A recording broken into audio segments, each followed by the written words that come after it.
Hello అండి.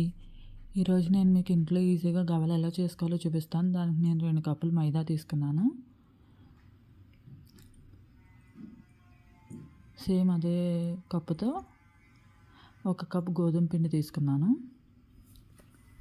Half cup Bombay రవ్వ తీసుకున్నాను.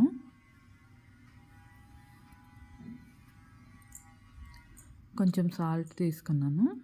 అన్నీ మిక్స్ చేసుకొని మీ దగ్గర నెయ్యి ఉంటే నెయ్యి, లేదంటే వెన్న, ఆయిల్ మూడిట్లో ఏదన్నా వేసుకోవచ్చు. కొంచెం హీట్ చేసుకొని ఇందులో వేసుకోవాలి.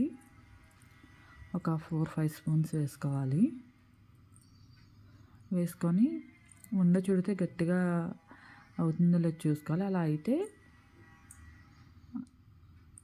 రెడీ అవుతున్నట్టు.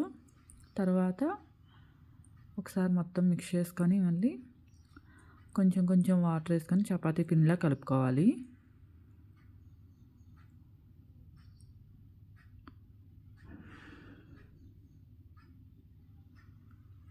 ఒక 10 మినిట్స్ పక్కకు పెట్టుకోవాలి. ఇలాగ మనం బెల్లం పాకం రెడీ చేసుకోవచ్చు. కొన్ని వాటర్ వేసుకొని బెల్లం పీసెస్ చేసుకొని అవి కూడా వేసుకొని బాగా తీగ పాకంలా రావాలి. 10 మినిట్స్ తర్వాత ఈ పిండిని ఓపెన్ చేసి చిన్న చిన్న ఉండల్లా చుట్టుకోవాలి. బాగా చిన్నగా చుట్టుకోవాలి. పెద్దవి చుట్టారంటే గవ్వ మందంగా వస్తుంది, వేగదు సరిగ్గా. చిన్న చిన్న ఉండల్లా చుట్టుకొని పక్కకు పెట్టుకొని మీ దగ్గర గవ్వలు చేసుకునే చెక్క ఉంటే దాంతో చేసుకోవచ్చు. లేదంటే ఇలా ఫోర్క్ తోటి ఈ విధంగా చేసుకోవచ్చు.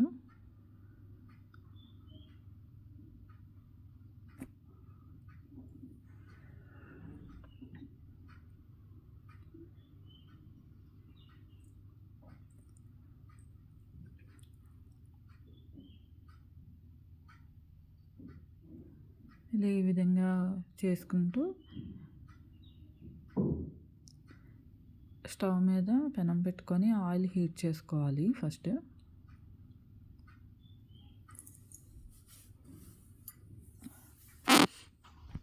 కొన్ని కొన్ని గవ్వలను వేసుకొని వేయించుకోవాలి.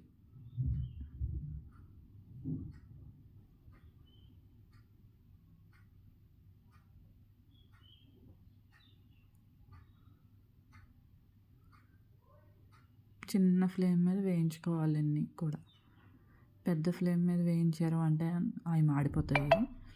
చిన్న చిన్న ఫ్లేమ్ మీద వేయించుకోవాలి. వేయగానే కదపకూడదు. ఒక 2 సెకండ్స్ అలా ఉంచి ఆ తర్వాత కలుపుకోవాలి.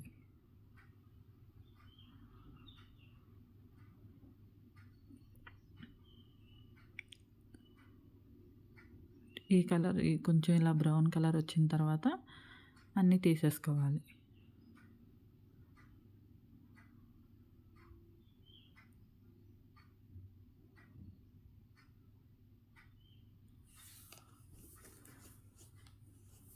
ఇలా అన్నీ తీసుకున్న తర్వాత మనం ఇందాక బెల్లం పాకం రెడీ చేసుకుంటున్నాం కదా, ఇదిగోండి ఇలా రావాలి. మనం వాటర్లో వేసుకొని చూస్తే అది ఉండ కడుతుంది అంటే కనుక పాకం రెడీ అయినట్టు.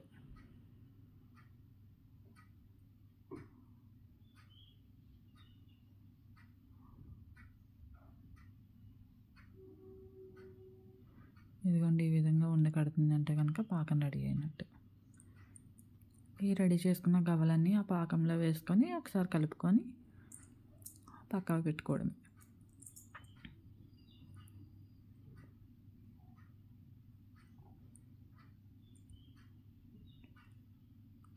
చూసారు కదా ఎంత సింపుల్.